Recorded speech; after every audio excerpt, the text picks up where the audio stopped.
Selamat pagi Bapak Ibu Guru SDN Sumberharjo.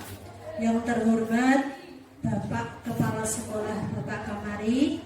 Yang terhormat Bapak Ibu Guru SDN Sumberharjo 1. Di sini saya sebagai pembawa acara akan menyampaikan beberapa susunan acara terkait dengan kegiatan implementasi budaya positif di sekolah.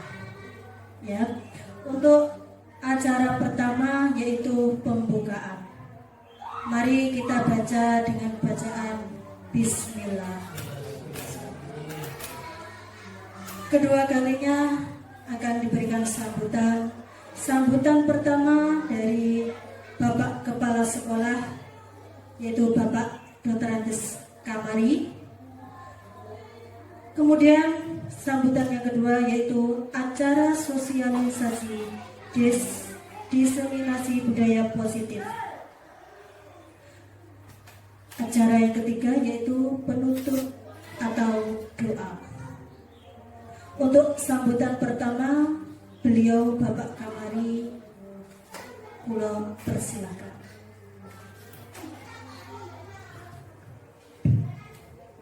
Bismillahirrahmanirrahim. Assalamualaikum warahmatullahi wabarakatuh. Alhamdulillah rabbil alamin, wassalatu wassalamu ala asrofil anbiya'i wal mursalin sayyidina wa maulana Muhammadin wa ala alihi wa sahbihi ajmain. Amma ba'du. Yang terhormat Bapak Ibu Guru SDN Sumberharjo 1 Sumberjo yang berbahagia, alhamdulillah, puji syukur kehadirat Allah Subhanahu wa Ta'ala atas limpah nikmatnya kepada kita semuanya, serta tak lupa salawat serta salam tetap kita aturkan kepada baginda Rasulullah Sallallahu Alaihi Wasallam dengan ucapan Allahumma sholli ala sayyidina Muhammad wa ala ali sayyidina Muhammad. Bapak Ibu yang saya hormati, alhamdulillah pada kesempatan hari ini kita dapat mengikuti kegiatan calon guru penggerak. Alhamdulillah untuk tahun ini Pak Guru kita Pak Imam Sodikin SPD telah menyelesaikan beberapa tahapan calon guru penggerak, dan pada akhirnya pada hari ini kita bisa mengikuti kegiatan diseminasi aksi nyata modul 1A dalam rangka implementasi budaya positif di sekolah.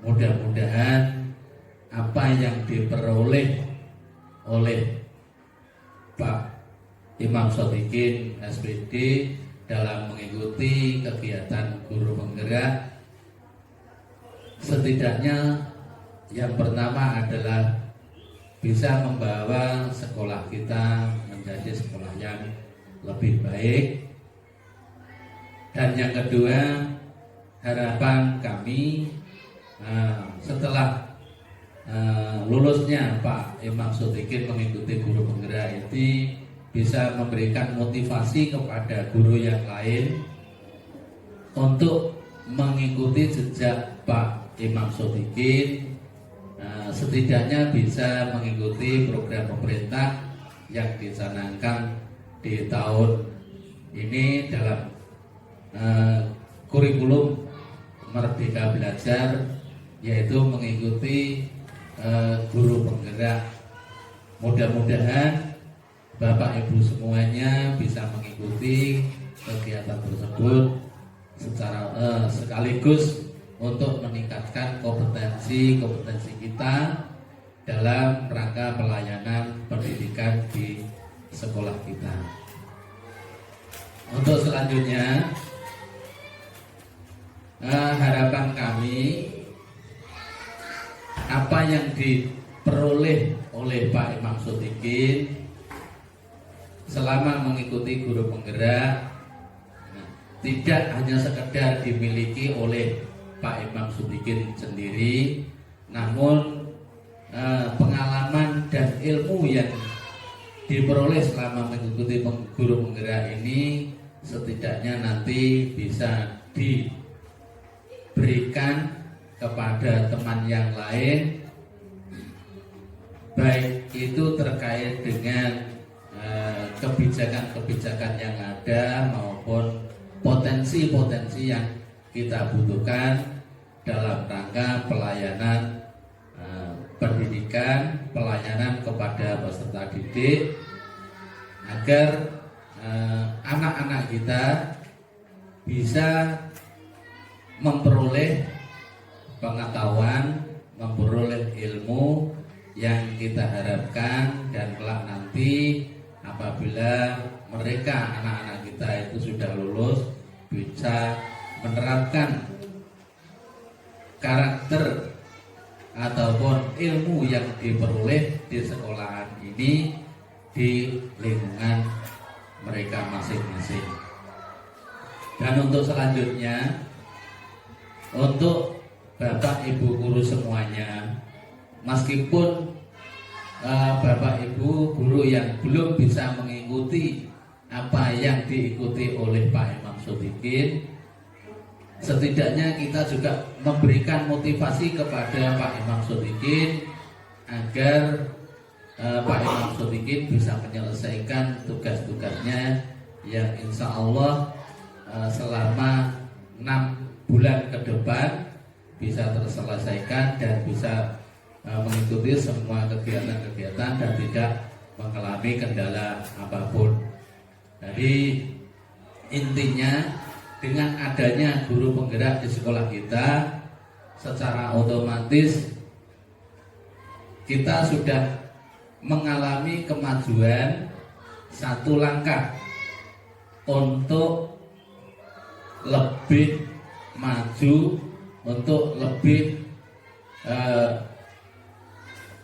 yang dikatakan mengikuti program-program dari pemerintah, dari hasil-hasil guru penggerak tersebut. Setidaknya anak-anak kita itu sedikit atau lebih banyak mendapatkan ilmu yang bermanfaat dari apa yang dilakukan oleh guru penggerak.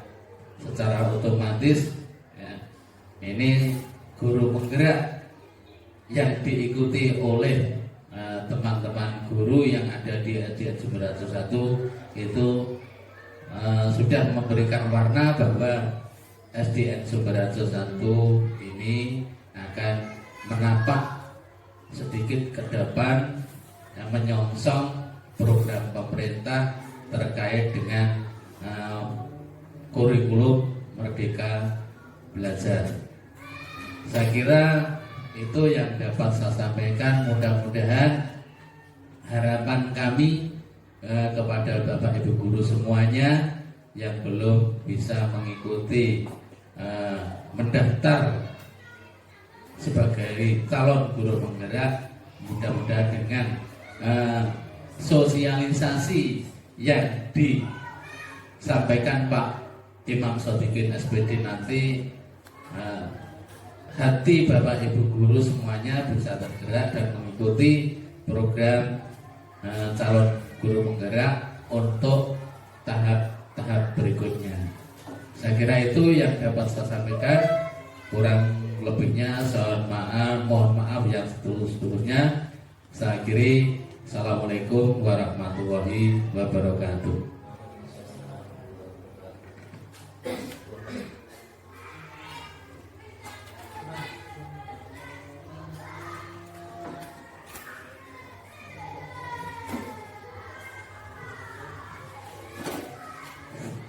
Terima kasih untuk Bapak Kamari atas sambutannya. Untuk acara berikutnya, nanti acara sosialisasi diseminasi budaya positif yang akan disampaikan oleh Pak Imam Sodikin. Sebelum acara sosialisasi, acara saya tutup dengan bacaan doa yang akan disampaikan oleh Bapak Rohim.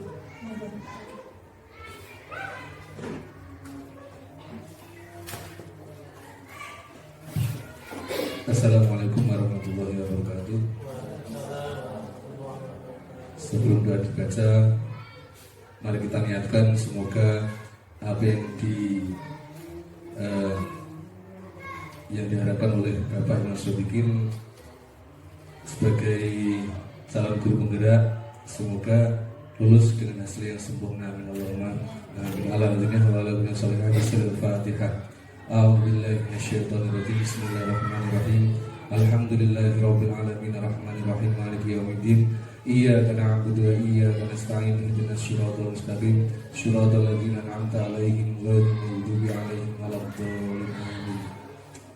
Bismillahirrahmanirrahim. Allahumma shalli wa sallim wa barik ala sayyidina Muhammad wa ala ali sayyidina Muhammad. Alhamdulillahirabbil alamin.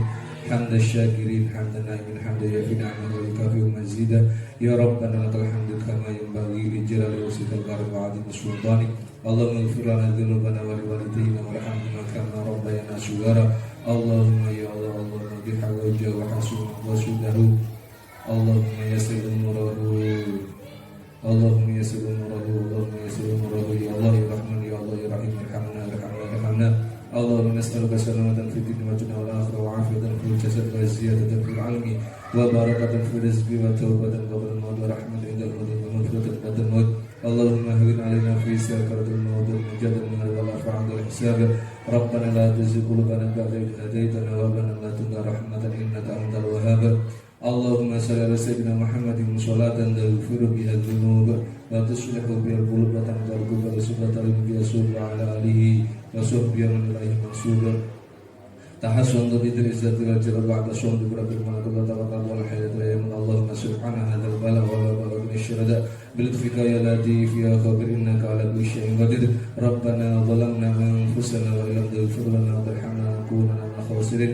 Rabbana atina fid dunya hasanah wa fil akhirati hasanah wa qina adzabannar wa adkhilna jannata ma'al abrar ya aziz ya ghafar ya rabbal alamin. Subhana rabbika rabbil izzati amma yasifun wa salamun alal mursalin walhamdulillahi rabbil alamin. Assalamualaikum warahmatullahi wabarakatuh.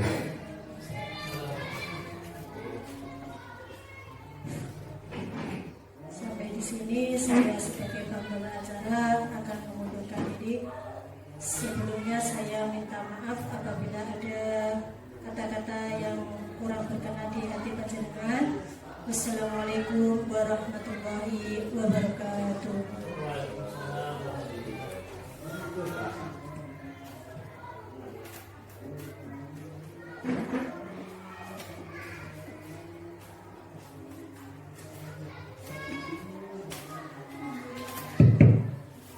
Sampai ngomong lupa nih, bukan usahakan diseminasi.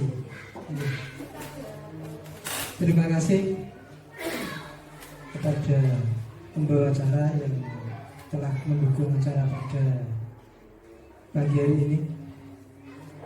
Sebelumnya, Assalamualaikum warahmatullahi wabarakatuh.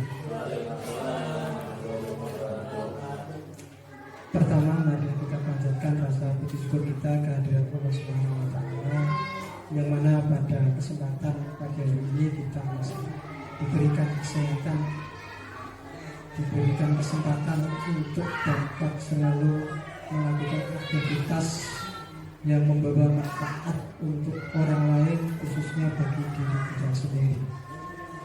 Kedua kalinya, sholawat serta salam semoga senantiasa terlimpahkan pada junjungan Nabi besar kita Muhammad Rasulullah SAW, yang senantiasa memberikan petunjuk tauladan yang kita harapkan kelak kita mendapatkan syafaat di yaumil akhir.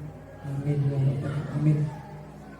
Ketiga kalinya saya ucapkan terima kasih kepada Bapak Dr. Andis Kamari yang tadi sudah memberikan paparan, motivasi, sugesti kepada saya khususnya dan kepada teman-teman guru semua atas apa yang disampaikan. Semoga dapat menjadikan manfaat bagi diri saya dan teman-teman semua.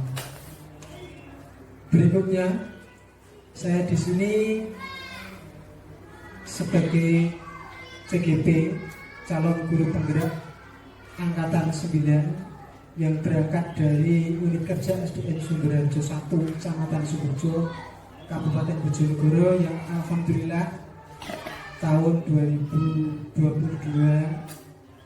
diberi amanat untuk mengikuti program pelatihan guru penggerak angkatan 9 yang sampai saat ini sudah memasuki fase yang kedua, yaitu pada modul 2.1.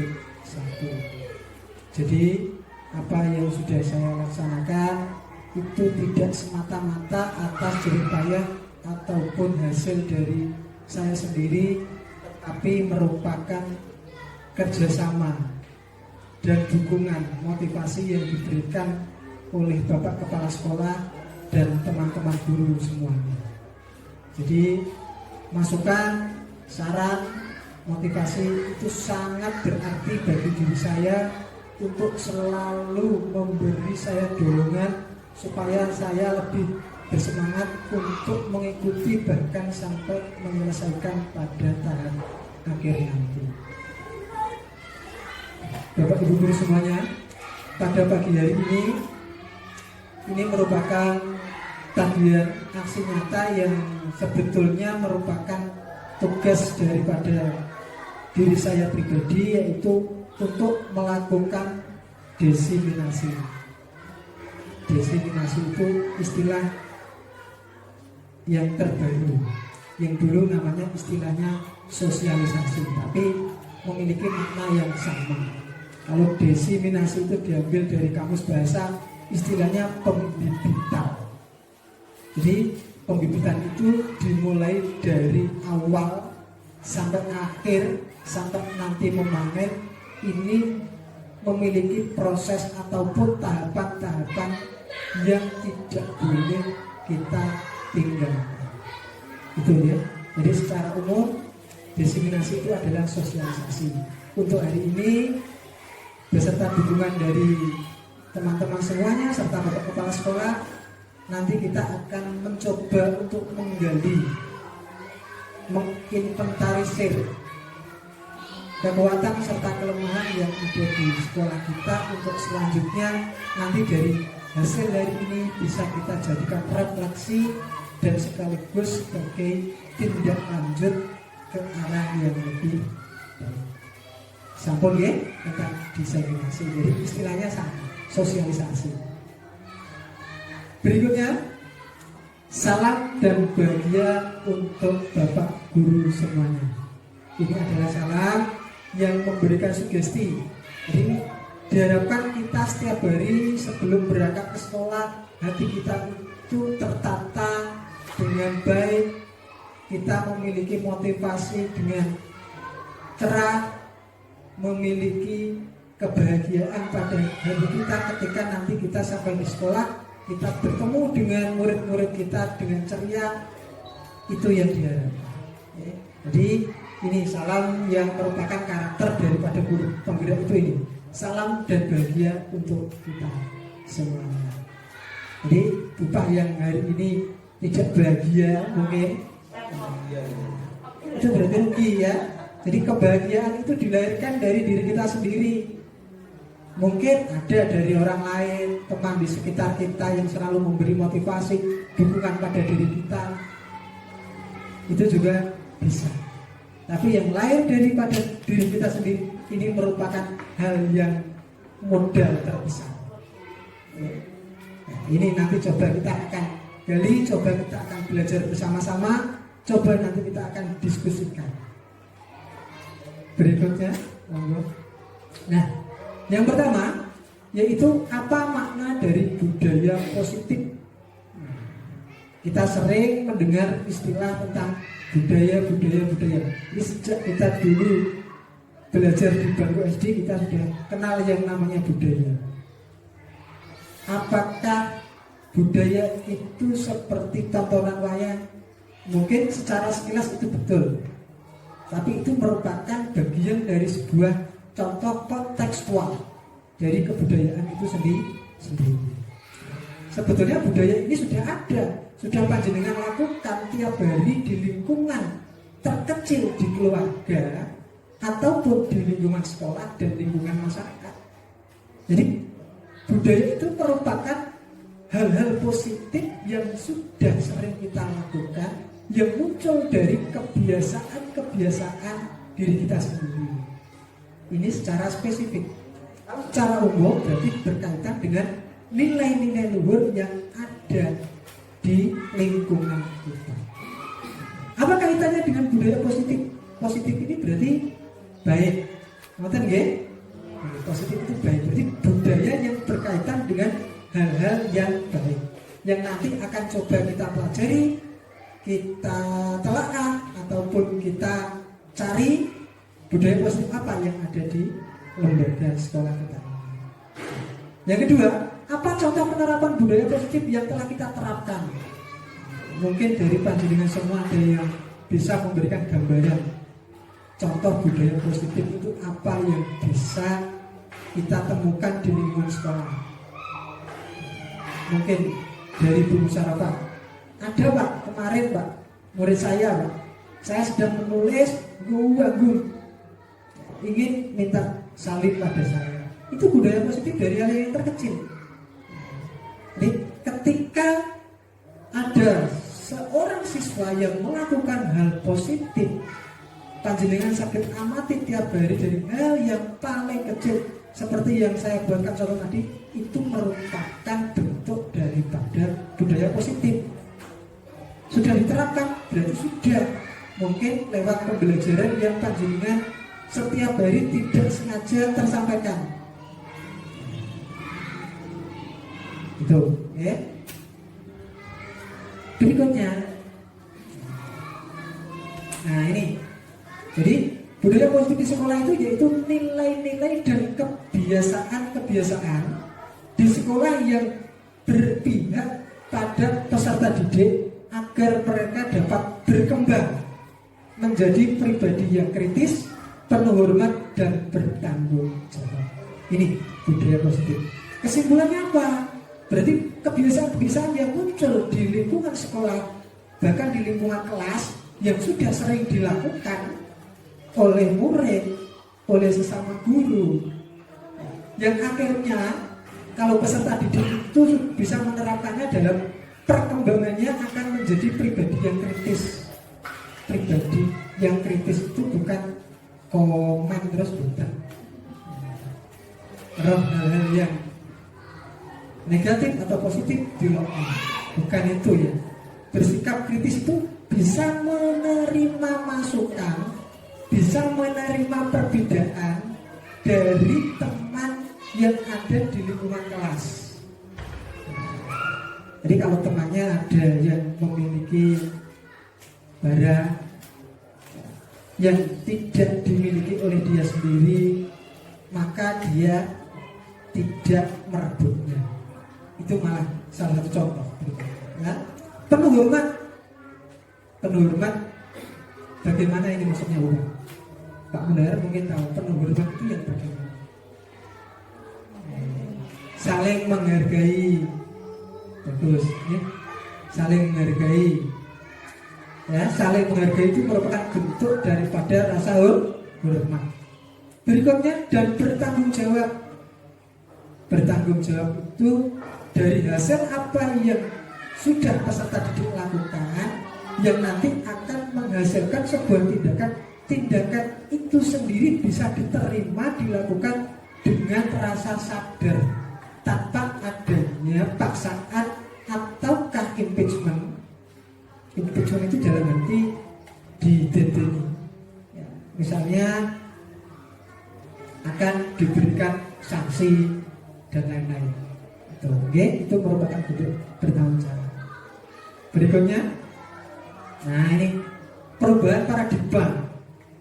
Paradigma itu pola pikir, tatanan, susunan, ya, itu merupakan bentuk paradigma. Nanti coba kita akan lihat di slide berikutnya. Nah ini filosofi pendidikan Ki Hajar Dewantara.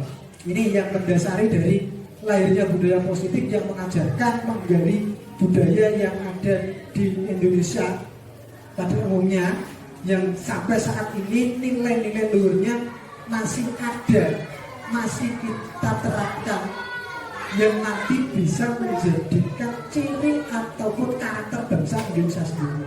Ini ya, filosofi pendidikan Ki Hajar Dewantara. Yang pertama, bukan tabula rasa. Ini kan hal baru ya. Tabula rasa ini maksudnya bersifat yang pokok, tidak bisa berubah. Misalkan air dituangkan dalam gelas, isinya satu gelas, itu berarti bukan seperti itu. Tabula rasa itu berubah sesuai dengan zaman dan masanya. Berikutnya, semua anak terlahir dengan bakat masing-masing unik. Unik itu berarti bermacam-macam. Yang paling menonjol misalkan dari siswa kelas 2, namanya siapa Bu? Ya Afan atau siapa itu yang kemarin? Ya, yang kemarin suka mengganggu temannya. Nah, Putra itu kan memiliki keunikan tersendiri. Dia suka jalan pada temannya, dia suka bergerak kemana-mana. Berarti dia memiliki hal yang unik apa? Hal kinestetik. Keterampilan kinestetiknya yang muncul. Itu ya, jadi terlahir dengan hal-hal yang unik. Tidak ada anak-anak yang terlahir tidak unik. Ini ya. Yang ketiga, budi pekerti. Tingkah laku, tindakan, perasaan yang dituangkan dalam perilaku setiap hari yang ada di lingkungan kelas. Budi pekerti.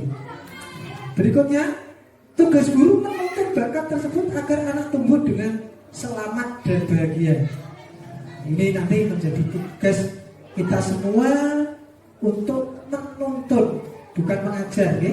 Kalau nilai-nilai filosofis Ki Hajar Dewantara itu menuntut. Menuntut itu berarti mendampingi. Bisa di depan, di belakang, di samping, di belakang itu menuntut.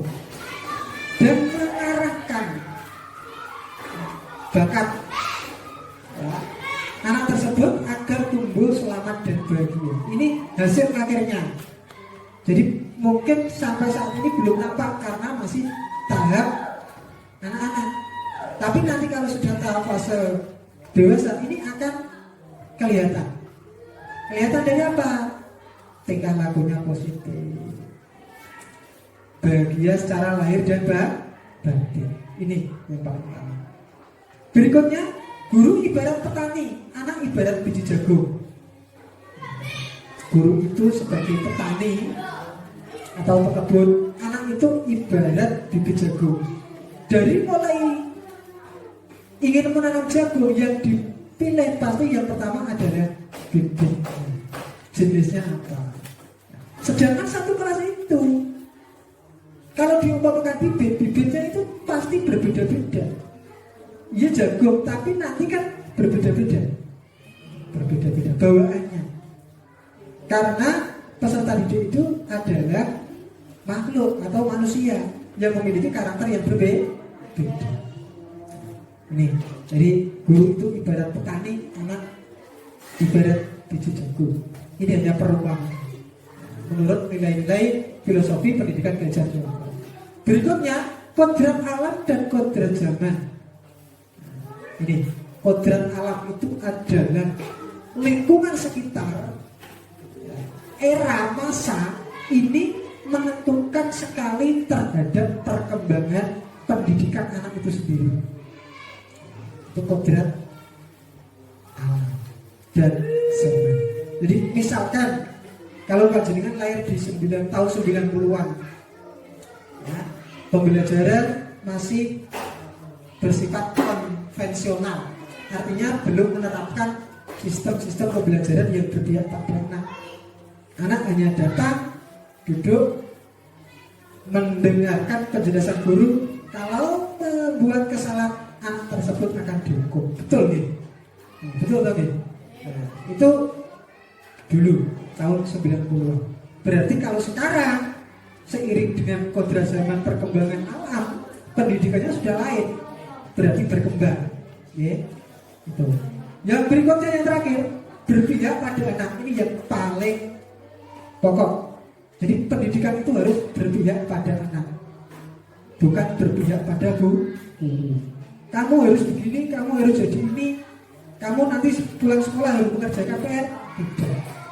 Jadi kita nanti akan coba pelajari dan gali berpihak pada anak itu maksudnya bagaimana. Nanti secara gamblang akan dijelaskan. Ya. Berikutnya, perubahan paradigma. Untuk membangun budaya positif sekolah perlu menyediakan lingkungan yang positif. Lingkungan positif itu meliputi aman, nyaman, agar murid-murid mampu berpikir dan bertindak dan mencerta dengan merdeka, mandiri dan bertanggung jawab. Sama jelas ya? Kita lanjutkan. Berikutnya, lazimnya disiplin dikaitkan dengan kontrol. Dalam hal ini kontrol guru dalam menghadapi murid. Jadi murid itu memiliki hak untuk belajar, tapi guru harus memiliki kontrol dalam menuntutnya tadi. Jadi nanti seimbang.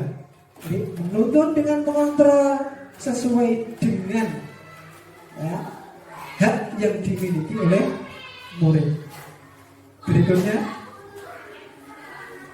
nah, perubahan paradigma teori kontrol, ilusi kontrol. Berikut ini paparan Dr. William Glasser dalam kontrol teori untuk meluruskan miskonsepsi tentang kontrol. Yang pertama, ilusi guru mengontrol murid. Ilusi, ilusi. Panjenengan pernah bermimpi? Ilusi itu sama dengan angan-angan, mimpi. Berarti belum nyata. Orang bermimpi itu pasti hal-hal yang baik, hal-hal yang disiplin. Tapi kalau kan diberi imbalan dalam berupa benda ataupun ucapan, apa yang akan saya dapatkan apabila saya melakukannya?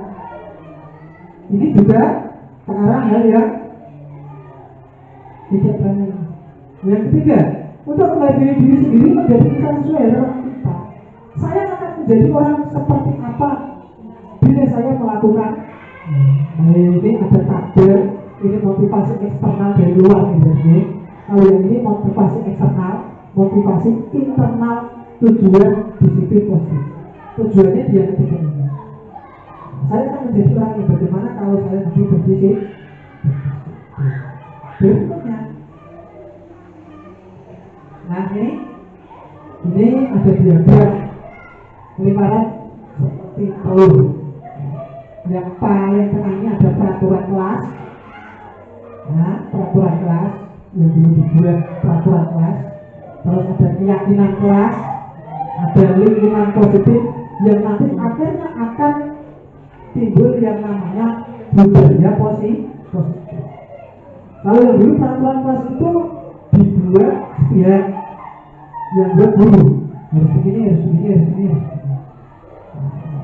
Tapi saat ini mungkin ada perubahan bahwa peraturan itu nanti bisa dibuat dari keinginan siswa masing-masing, kemauannya berbeda. Berarti mungkin ada pertanyaan di sini. Nah, kita belajar berikutnya. Ya. Nah, keyakinan kelas, hukuman dan penghargaan. Mengapa tidak peraturan saja? Mengapa harus keyakinan kelas? Ini pertanyaan. Bukan peraturan aja, keyakinan kelas. Beda loh antara peraturan dan keyakinan. Peraturan itu dibuat satu orang, guru, satu individu. Kalau keyakinan dibuat secara bersama-sama. Jadi semua memiliki peran, semua memiliki hak untuk berpendapat, berpikir. Mengapa kita memiliki peraturan harus menggunakan helm bila mengendarai roda dua? Kira-kira kenapa teman-teman? Mengapa kita Ya. Ya memang kalau kita menurut peraturan, mengapa kita harus menggunakan helm bila mengendarai kendaraan? Karena itu menyangkut keselamatan jiwa raga. Karena itu merupakan peraturan, maka peraturan itu siap dilaksanakan untuk keselamatan kita semua. Terima kasih. Jawaban yang tepat dan luar biasa dari teman. Betul ya? Keselamatan. Keselamatan. Berarti kalau keselamatan itu panjenengan tidak berpikir pada peraturan, tetapi berpikir pada diri sendiri, kesadaran yang muncul. Berikutnya, mengapa kita memiliki peraturan 3M menggunakan masker, mencuci tangan dan menjaga jarak 1,5 meter atau 1 meter? Mengapa? Pasti jawabannya seperti ini, supaya saya lebih aman dari virus. Bukan kalau tidak pakai masker dibimbing berhasil, tapi lebih cenderung. Berikutnya, mengapa kita memiliki peraturan harus datang tepat waktu pada saat mengikuti pelatihan? Datangnya mesti tepat waktu pada saat itu. Mungkin ada yang berpendapat, sekarang dari yang perempuan. Kalau kita dalam pelatihan tepat waktu, otomatis kan dari semua materi kita akan mendapatkan materinya. Kalau kita terlambat, ya kita rugi sendiri. Materinya kita hanya dapat separuh. Jadi kita harus mentaati waktu untuk tepat waktu. Terima kasih, luar biasa dari jawabannya. Ya, mungkin ada pendapat yang berbeda dari Pak Munahir. Mengapa kita memiliki peraturan yang datang tepat waktu pada saat mengikuti pelatihan? Karena kalau kita mengandai-andai atau melambatkan diri dalam tidak atau mengabaikan waktu dalam pelatihan, jadi kita terlambat akan dimulainya pelatihan awal, sehingga kita mulai dari awal akan keterlambatan dalam arti ketinggalan materi-materi yang akan disajikan, sehingga kita kurang maksimal dalam mengikuti pelatihan yang mulai dari awal. Terima kasih. Luar biasa dari Baris dan Pak Munahir. Berarti kesadaran yang muncul pada diri sendiri. Berikutnya, mengapa kita memiliki peraturan dan jadwal tepat waktu sudah ya? Untuk mendukung motivasi intrinsik dari dalam diri kesadaran. Kembali ke nilai-nilai keyakinan lebih menggerakkan seseorang dibandingkan mengikuti serangkaian peraturan. Ini mungkin panjenengan perjalanan dari rumah ke sekolah, melihat orang naik sepeda ke kanan ke kiri, itu berarti belum memiliki kesadaran. Ada yang lampu merah robot, itu berarti belum memiliki kesadaran. Keyakinan kelas ini yang akan kita pelajari dan kita buat nanti di kesimpulan akhirnya ya. Keyakinan kelas adalah nilai kebajikan. Kebajikan itu istilahnya modern saat ini ya. Kurikulum merdeka kebajikan itu hal-hal yang baik, hal-hal yang positif ya. Atau prinsip-prinsip universal yang disepakati bersama secara universal. Secara universal itu dari prinsip yang ada di sebuah lingkungan yang dibuat, dilaksanakan, disepakati secara bersama-sama. Baik itu lepas dari latar belakang suku, negara, bahasa maupun negara. Ini menurut Gosich pada bukunya Cetak Terbit pada tahun 2019. Suatu keyakinan akan lebih memotivasi seseorang dari dalam intrinsik seseorang akan lebih bersemangat untuk menjaga keyakinan daripada sekedar mengikuti serangkaian peraturan. Jadi kalau keyakinan itu berarti orang-orangnya semangat. Jadi dari dalam diri selalu bahagia. Ini berarti keyakinan. Keyakinannya kuat. Berikutnya, jadi pembentukan keyakinan kelas. Keyakinan kelas bersifat abstrak, nyata dari sebuah peraturan yang lebih rinci dan konkret. Keyakinan kelas berupa pernyataan-pernyataan universal. Pernyataan keyakinan kelas senantiasa dibuat dalam bentuk positif. Ya. Keyakinan kelas sebenarnya tidak terlalu banyak sehingga mudah diingat dan dipahami. Semua warga kelas sebaiknya ikut kontribusi atau berkontribusi dalam membuat kegiatan kelas lewat curah pendapat, diskusi singkat antara siswa dan guru dalam suasana yang nyaman. Itu merupakan bentuk curah pendapat. Bersedia meninjau kembali keyakinan kelas dari waktu ke waktu. Jadi keyakinan kelas ini tidak paten dibuat sampai satu semester, satu tahun pelajaran, tetapi bisa direvisi ketika keyakinan tersebut sudah menjadi budaya positif. Terus diberi hal baru. Berikutnya, nah ini peraturan. Di sisi kiri peraturan, di sisi kanan keyakinan kelas. Kalau peraturan selalu kembalikan buku ke tempatnya, ini merupakan contoh kalimat. Tetapi kalau keyakinan kelas nilai kebajikan yang ingin dituju, itu merupakan bentuk tanggung jawab. Tidak usah disuruh, tetapi sudah melakukan. Jadi itu tanggung jawab. Beritahu. Ini perilaku yang muncul. Berikutnya, dilarang mengganggu orang lain. Keyakinan kelas menghormati orang lain dan diri sendiri. Hadir di sekolah 15 menit sebelum pembelajaran dimulai. Ini keyakinan kelas yang kebajikan yang dituju adalah menghormati orang lain, komitmen pada tujuan. Dilarang melakukan kekerasan, keselamatan, menghormati orang lain. Dilarang menggunakan narkoba. Ini kaitannya keyakinan kelas dengan kesehatan tentunya. Berikutnya, bergantian atau menunggu giliran, menghormati orang lain ataupun kesabaran. Gunakan masker, kesehatan, keselamatan. Sama dengan menggunakan ini tadi. Jadi panjenengan kan sudah menjawab supaya selamat ketika terjadi kecelakaan, tidak menggunakan ini. Bukan ke peraturannya, tapi ke nilai kebajikan. Jangan berada di kelas atau koridor. Ini pasti keselamatan keyakinannya dan juga keamanan. Berikutnya, kami santai Pak ya. Contoh penerapan membuat keyakinan kelas. Ini nanti kita akan contohkan.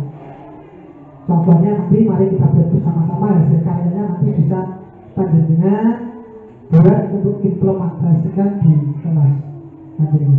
Berikutnya, ya, penerapannya ini dihukum oleh penghargaan. Ini kalau saat ini ada bentuk penghargaan ataupun imbal balik itu sebetulnya merupakan bentuk hukuman. Masa seperti itu bentuk hukuman. Nanti kita akan buat. Nah ini, jadi kadang-kadang ada pendidik yang berkata pada siswanya, kalau kamu besok berhasil akan diberi hadiah oleh bapak ibu guru apa. Ini sebetulnya kurang ajar, ya. Karena ini sebetulnya mengandung nilai hukuman. Padahal penghargaan, pengaruh jangka pendek dan jangka panjang ini pasti nanti ada. Penghargaan menghukum, penghargaan mengurangi ketepatan. Nanti kita ambil contoh satu-satu. Penghargaan tidak efektif, penghargaan merusak hubungan, terjadi kesenjangan. Kita ambil contoh satu, penghargaan merusak hubungan. Ketika ada anak peringkat 1, ranking 1 diberikan piala, diserahkan dialognya, disaksikan teman-temannya satu sekolah, bahkan satu kelas, bahkan ada yang didampingi orang tua, dipanggil, diberikan piala dan lain-lain. Yang menerima bangga. Kadang-kadang malah tumbuh kesombongan, menganggap remeh teman yang lain. Tapi teman yang lain akan diminta balik. guru tidak adil. Pasti ada yang timbul seperti itu. Akhirnya dalam satu lingkup kelas akan timbul yang namanya hubungan kesenjangan. Penghargaan tidak efektif. Penghargaan ini dirasa tidak efektif. Kenapa? Penghargaan ini bisa membunuh motivasi anak yang kurang termotivasi. Jadi si termotivasi loh, pengen sisi sesuk balik peringkat 1 ya. Oleh karena itu di guru merdeka itu tidak ada peringkat dan ada ranking, tapi ketuntasan. Berikutnya, penghargaan mengurangi ketepatan. Penghargaan, misalkan di sekolah kita siapa yang paling datang pagi tiap hari diberikan hadiah. Tetapi dari berikutnya dia datang terlambat. Oh iya, saya kalau datang terlambat saya tidak dapat hadiah. Saya harus berangkat pagi karena ini dapat jadi hadiah. Berikutnya, penghargaan itu mendukung. Jadi bisa membunuh karakter, melemahkan karakter peserta di dalam jangka pendek ataupun jangka mungkin sampai diterima ini sedikit penjelasan dari saya. Berikutnya, ya tindakan guru. Nah ini coba pelajarinya nanti, kira-kira nanti jawabannya apa? Ya. Tindakan guru mencatat 100 kali di dalam buku kalimat saya tidak akan terlambat. Ini seperti yang saya lakukan. Iya. Saya menulis misalkan surat Al-Fatihah tidak masuk 5 kali misalkan. Ini merupakan hukuman atau konsekuensi. Panjenengan tinggal menjelaskan hukuman atau konsekuensi. Konsekuensi. Berikutnya, ya, lari mengelilingi lapangan basket 2 kali karena terlambat dari sekolah. Hukuman atau konsekuensi? Hukuman. Ini kan sambil ingat-ingat ya. Yang berikutnya, murid diminta pusat 15 kali karena tidak menggunakan masker di sekolah. Hukuman. Nah, menggantikan kertas tugas teman yang pernah dicoret-coret. Nah, sudah panjenengan jadi sudah mulai paham, ya. Membersihkan tumpahan air di meja tulis karena tersenggol pada saat belajar. Konsekuensi. Berikutnya, meminta murid tidak mengenakan sepatu seharian di sekolah karena tidak mengenakan sepatu hitam. Oh, betul. Lari mengelilingi lapangan basket 2 kali karena terlambat 10 menit untuk pelajaran BCK.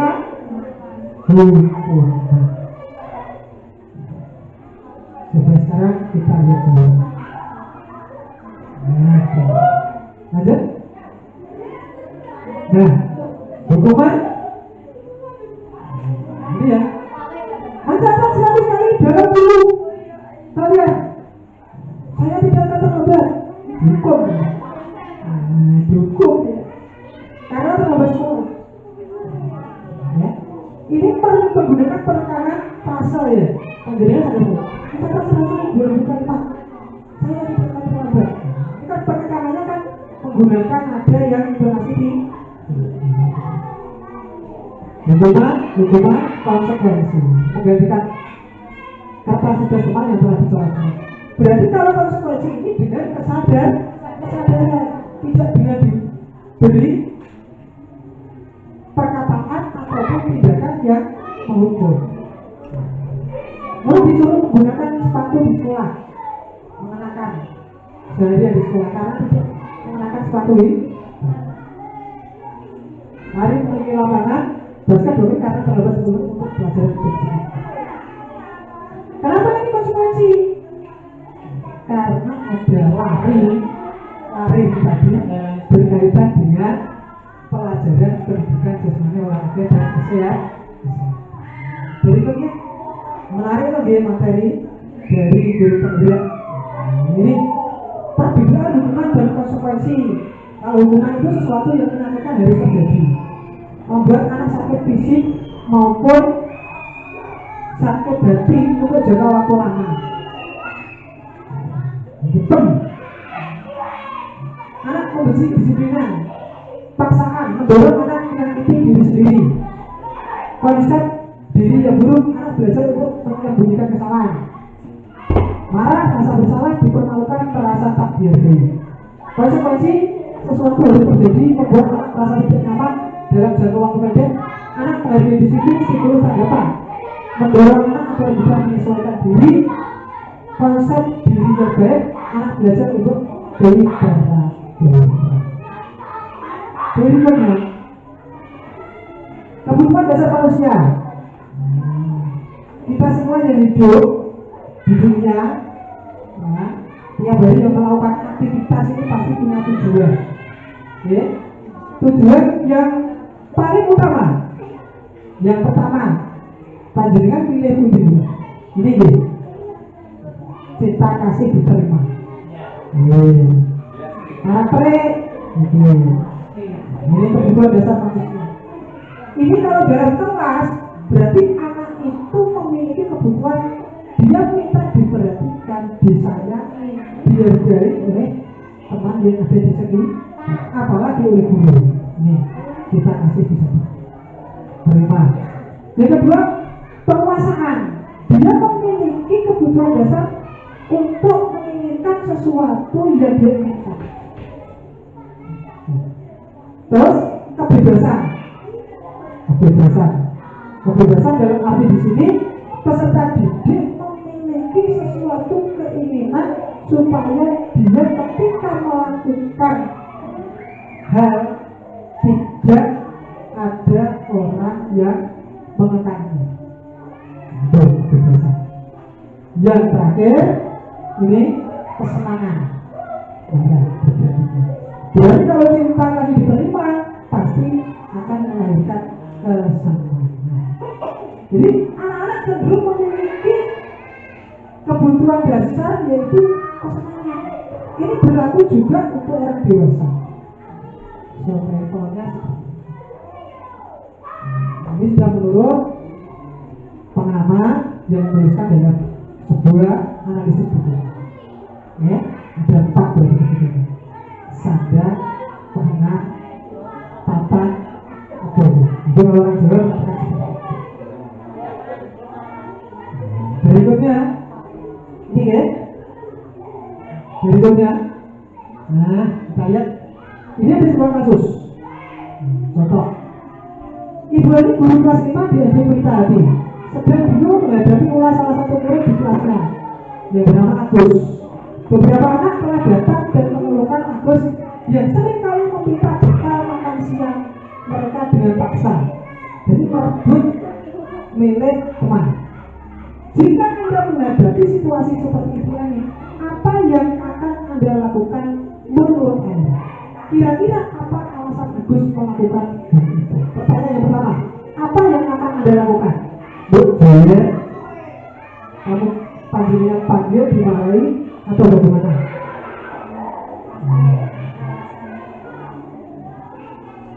Iya, tepat. Nah, itu. Jadi dipanggil, ditanya alasannya kenapa melakukan hal tersebut. Itu berarti masuk pada identifikasi. Bagus nanti dikatakan ya. Nah, berikutnya, kira-kira apa alasan Agus tadi? Ini ada. Dalam konteks penerapan di sini, aku langsung mau ini. Slide berikutnya. Nah, dalam konteks praktis positif berarti sebagai lengkap tahu alasan Agus. Betul tadi yang disampaikan oleh Bu tadi. Jadi mengidentifikasi masalah, melakukan tindakan hukum agar mencapai kebutuhan mana yang sedang berusaha dipenuhi Agus. Jadi Agus melakukan hal seperti itu, berarti dia memiliki latar belakang, memiliki maksud dan tujuan. Mungkin dia tidak diperhatikan oleh gurunya, ya, karena dia memiliki kemampuan kebebasan, sedangkan gurunya tidak memperhatikan, sehingga dia melakukan hal yang positif. Jadi, apabila jawaban Agus karena dia lapar, orang tuanya tidak membawakan bekal makanan siang. Oke, akhir jawabannya ini utangnya lesu duwe contohnya duwe makanan diminta paksa. Apabila jawaban Agus karena ia senang, temannya jadi memperhatikan dirinya, caper jadi ingin diperhatikan, muncul kebutuhan ini. Jadi tugas kita semua, ya. Yang terakhir, apabila jawabanku adalah karena iseng saja dan dia menikmati ekspresi wajah temannya, dia kesal karena diambil makanannya, kebutuhannya adalah kesenangan. Memang dia ngeroyok, saya masak, bawa makanan itu, temannya dia lebih suka, katanya lebih enak. Ya, mungkin ada beberapa jawaban ataupun alasan yang kita ambil dari identifikasi masalah dipanggil dengan cerita. Seperti putra itu jangan langsung dipanggil senangannya apa? Senangannya apa? Pengen aku rekreasi Pak. Senang rekreasi Pak. Ya, besok sekolah akan rekreasi kami ikut ya. Ikut. Senang lupa bisa yuk. Tapi ada syarat. Apa Pak syaratnya Pak? Apa Pak syaratnya? Syaratnya naik karo kontornya juga. Tidak boleh karo nanti tak suruh lihat temannya. Kalau ada temannya yang nangis berarti putra. Putra itu tanya Pak. Tapi di sana kan tak usulnya dulu. Pak, ini mau dibuat apa Pak? Putra. Katanya buka. Katanya buka mau dibuat orang. Ini nanti dijadwal kelas 1, kelas 2, kelas 3 bergantian. Nah, Pak, gini nanti Pak. Saya rawat Pak. Iya. Nah, kok semua kan Pak kayak saya udah jadi kurangnya. Ya buka semuanya belum datang. Berikutnya, kalian sadar. Ya, di posisi kontrol. Ya, ini nanti akan saya berikan filenya untuk panjangnya sampai pelajari. Jadi, guru ini memiliki 5 posisi kontrol. Ada yang penghukum, ada yang pembuat merasa bersalah, ada yang teman, ada yang memposisikan pemantau, ada yang manajernya. Panjangnya sampai berilusi. Saya pada posisi mana? Misalnya hukum berarti ya hukum. Pembuat merasa bersalah disebut mereka. Kalau kita terus itu dia merasa bersalah. Teman membuat alasan-alasan untuk mereka. Dia dekat, baik hubungan dengan teman. Tapi nanti ada sisi negatifnya apa? Murid akan merasa tidak lebih hormat pada guru. Pemantau menghitung dan mengukur. Ini beberapa kata yang sering muncul. Apa peraturannya? Menyesuaikan diri bila di luar kerja menyesuaikan diri. Murid meletakkan guru, peraturan dan hukuman di dunia berkualitas sampai dengan menitikberatkan pada sanksi ataupun hadiah untuk diri. Ini memantau. Nah, yang diinginkan posisi ini kita saat ini manajer. Jadi sekolah itu diinginkan sebuah perusahaan yang memiliki produk tertentu yang mana produk itu bagaimana bisa laku keras di pasar. Betul. Mengajukan pertanyaan apa yang kita yakini, menguatkan pribadi. Nah, berikutnya. Nah, ini sudah mau selesai. Apa itu restitusi?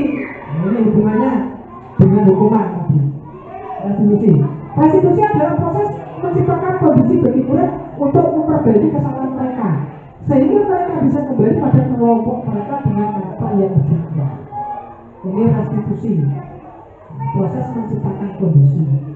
Berarti ada suatu permasalahan, kita identifikasi, kemudian kita perbaiki kesalahan itu untuk tidak terulang, tetapi dengan posisi mereka yang melakukan kesalahan itu kembali pada karakternya yang berbeda atau kelompoknya. Berikutnya, ini 9 ciri restitusi. 1. Bukan untuk menutupi kesalahan, namun untuk belajar dari kesalahan. 2. Memperbaiki hubungan. Tawaran bukan paksaan. Restitusi menuntut untuk melihat ke dalam diri.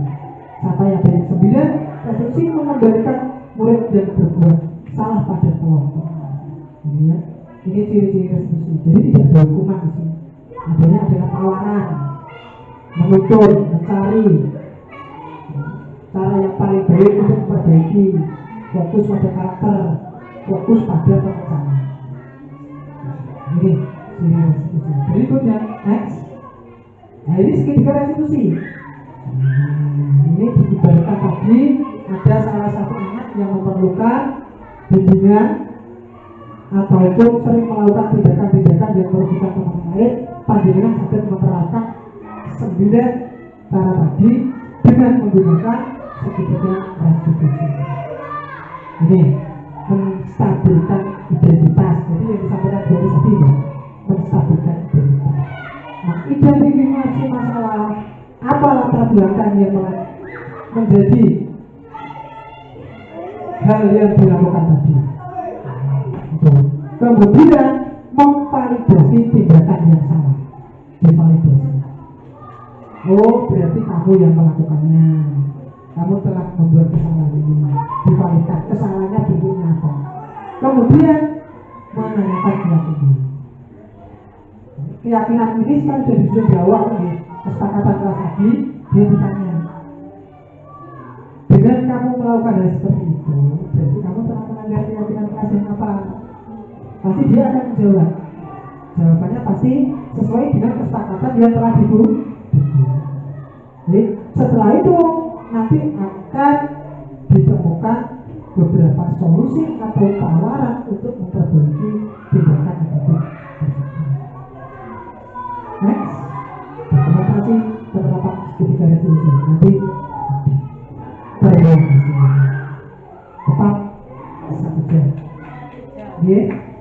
Jadi ini saya masih minta waktu 5 menit. Coba nanti panjenengan coba.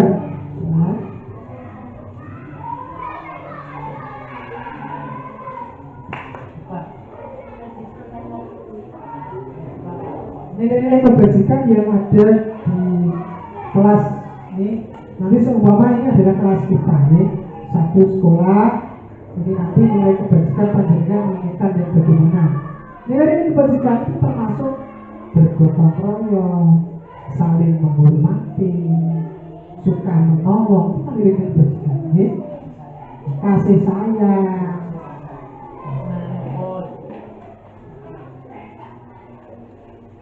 Dengan tuliskan ya nanti. Apa aja? Dengan mengingat bagaimana?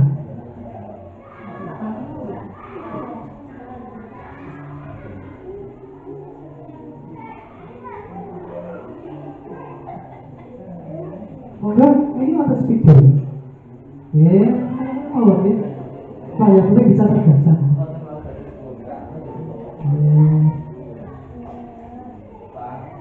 Nilai kebajikan,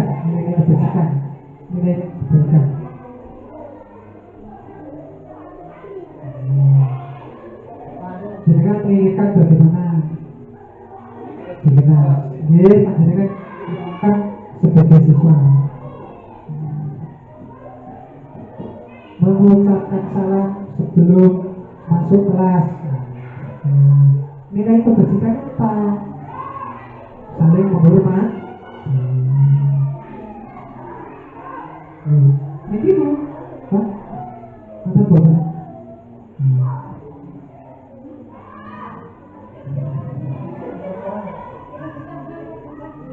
Ya, tidak usah cari jawaban. Jadi kan pengen di kelasnya. Ini seumpama besok siswanya diberi. Kalau kelas 1 nggak bisa ya tetap diberikan. Senang catatan ini. Mengingat bagaimana.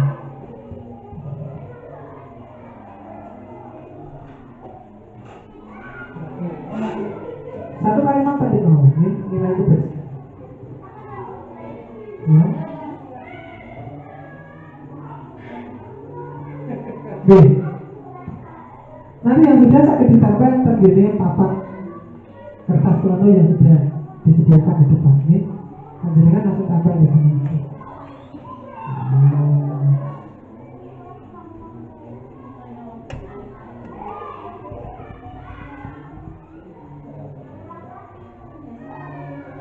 Oke, monggo. Yang penting kerjaan. Monggo. Nah ini lagi.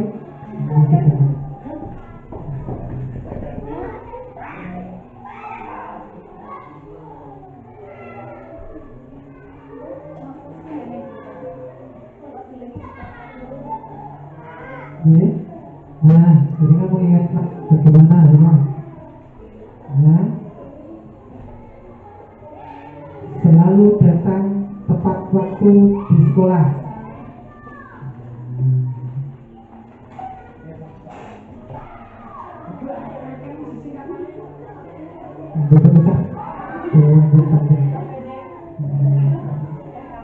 Putra sama tangan. Ini minggu sabar.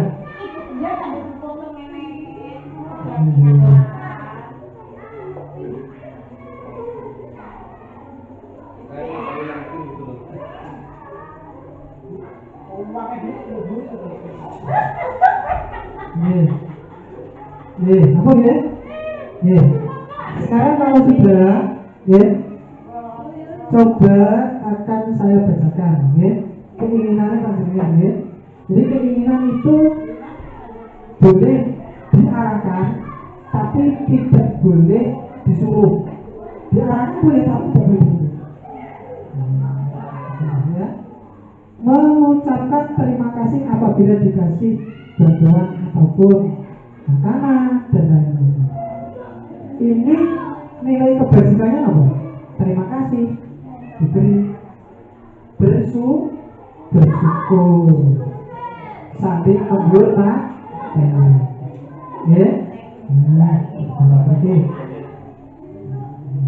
berikutnya bekerja sama membersihkan kelas. Selalu diadakan kuis sebelum pulang sekolah.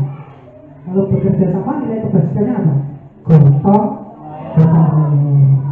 Kita tambahkan di sini. Sama ya. Berikutnya, saya wajib membaca buku sebelum diajar guru. Nilai kebajikannya disiplin. Sama berarti antara satu murid dan murid yang lain. Tapi kalau muridnya banyak mungkin pasti ada yang sama. Berikutnya, keadilan tanggung jawab tujuan bersyukur lurus hati-hati kasih sayang. Yuwakan. Ini menguasai dari 3 orang. Nah, selalu memberi saran. Selalu memberi saran ini bisa bentuk daripada saling menghormati ataupun karakter tentang keagamaan itu apa? Ini saling menghormati, saling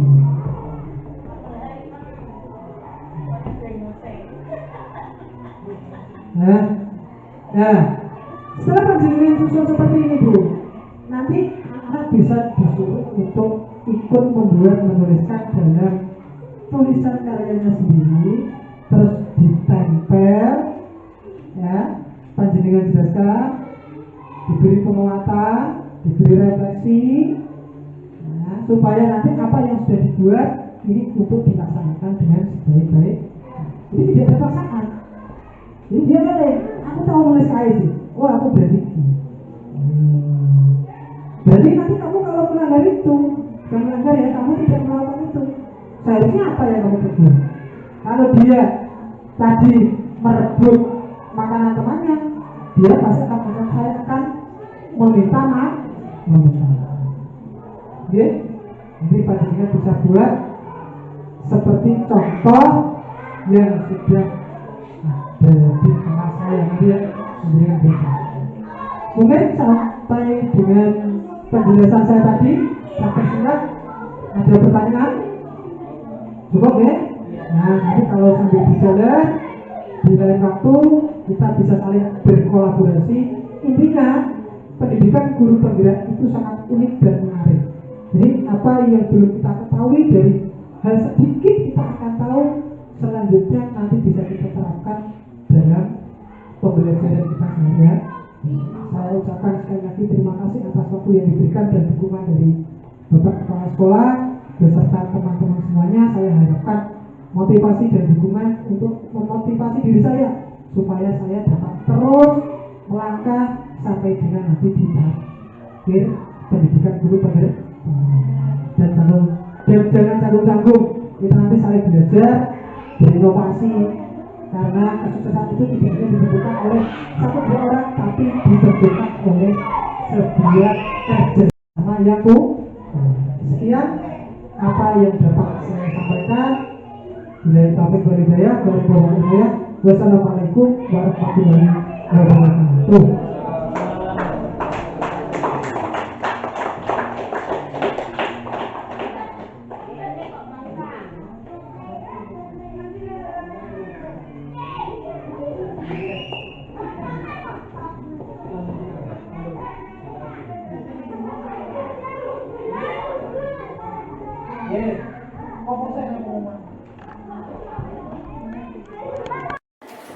Selamat pagi anak-anakku semuanya. Assalamualaikum warahmatullahi wabarakatuh. Waalaikumsalam warahmatullahi wabarakatuh. Anakku semuanya, bagaimana kabar kalian hari ini? Sehat, semangat, alhamdulillah. Ya Rabbal alamin.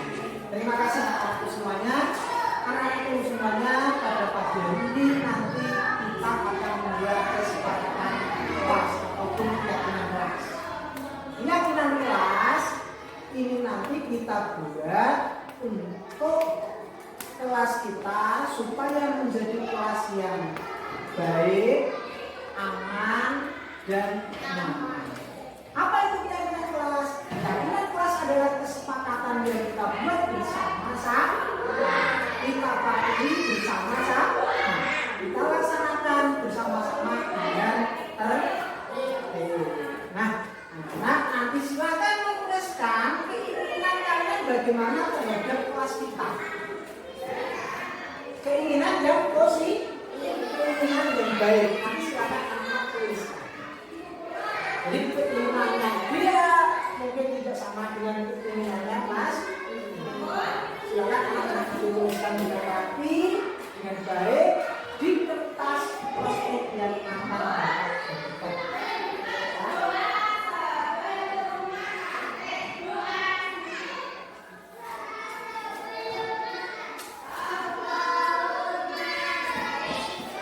Ya, anak bisa yang sudah punya kertas bisa mulai ditulis. Ya.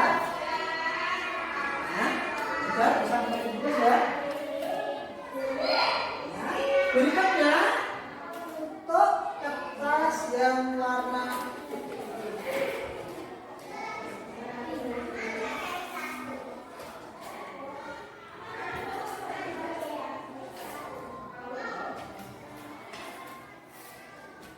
ini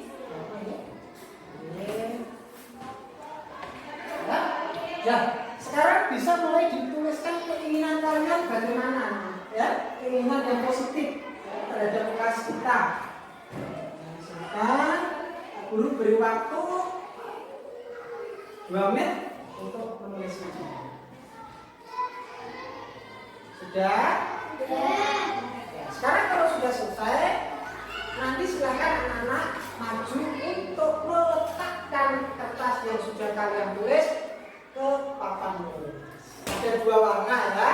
Untuk kertas pink nanti diletakkan di sebelah utara dan kertas warna hijau diletakkan di sebelah. Dulu beri kesempatan siapa yang ingin maju pertama kali? Iya, silakan maju. Yang lainnya nanti persiapan setelah depan ya. Silakan. Boleh warna pink dulu atau hijau dulu. Iya, P. Iya, bagus. Iya, berikutnya. Berarti ya? Iya, silakan.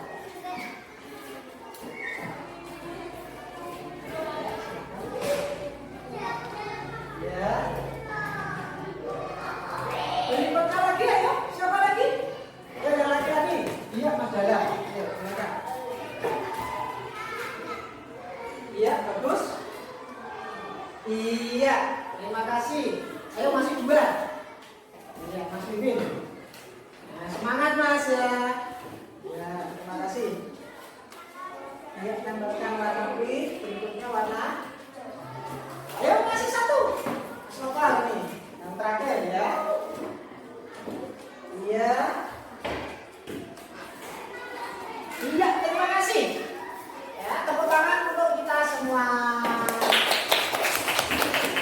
Nah, sekarang coba kita baca bersama-sama. Ya, kita baca. Setuju enggak dengan kalimat yang sudah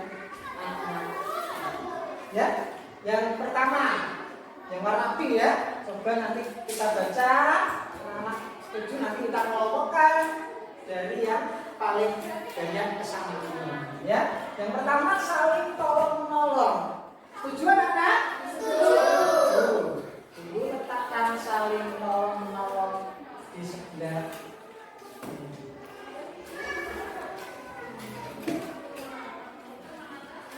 Berikutnya saling menghormati dan menyayangi. Setuju anak-anak? Setuju. Nah, ini pindah di nomor 1. Berikutnya lagi, ini hidup rukun dengan sesama teman. Setuju ya? Setuju. Terus ini. Berikutnya saling tolong menolong. Ini sama anak-anak ya dengan nomor 2 tadi. Nah. Berikutnya bersikap jujur. Setuju? Setuju. Iya, setuju. Bersikap jujur. Berikutnya untuk yang warna pink sudah habis, sekarang yang warna hijau. Saling menghormati dan menyayangi. Ini sama tadi ya. Berikutnya saling tolong menolong. Ini sama tadi ya. Berikutnya saling tolong menolong. Setuju ya? Setuju lagi dicontohkan 4 ya. Berikutnya bersikap jujur. Nah, berikutnya yaitu saling menghormati dan menyayangi. Ya. Jadi sekarang kita tahu. Yang paling banyak yang baris 1, 2, 3, 4. Apa itu? Saling tolong menolong. Nanti mari kita buat, kita lanjutkan tugas kita untuk membuat keyakinan keras. Nanti silakan anak bisa menghias keyakinan keras yang sudah kita buat. Selanjutnya keyakinan keras itu nanti mari kita laksanakan secara sungguh-sungguh dan bersama-sama. Ayo kita baca yang pertama ya. Dibacakan oleh Pak Guru. Tinggal memperhatikan nanti ya. 1. Saling menghormati dan menyayangi sesama teman. Setuju ya? Bagus. Yang kedua, saling tolong menolong. Ini keyakinan keras kita ya. Yang berikutnya, hidup rukun dengan teman. Yang keempat, bersikap jujur. Inilah keyakinan kelas yang sudah kalian buat dan sudah kita susun. Selanjutnya nanti kita akan menjalankan. Setuju anak-anak? Setuju. Tepuk tangan untuk kita semuanya. Terima kasih. Untuk selanjutnya nanti anak-anak bisa menghias daripada hasil keyakinan kelas yang sudah dibuat. Ya, kemudian nanti anak-anak dapat menempel di dinding yang tiap hari anak-anak bisa membaca. Bisa dimengerti, dipahami? Bisa. Apa yang sudah kita pelajari atau kita buat hari ini anak-anak? Keyakinan kelas. Dengan keyakinan kelas, semoga kelas kita menjadi kelas yang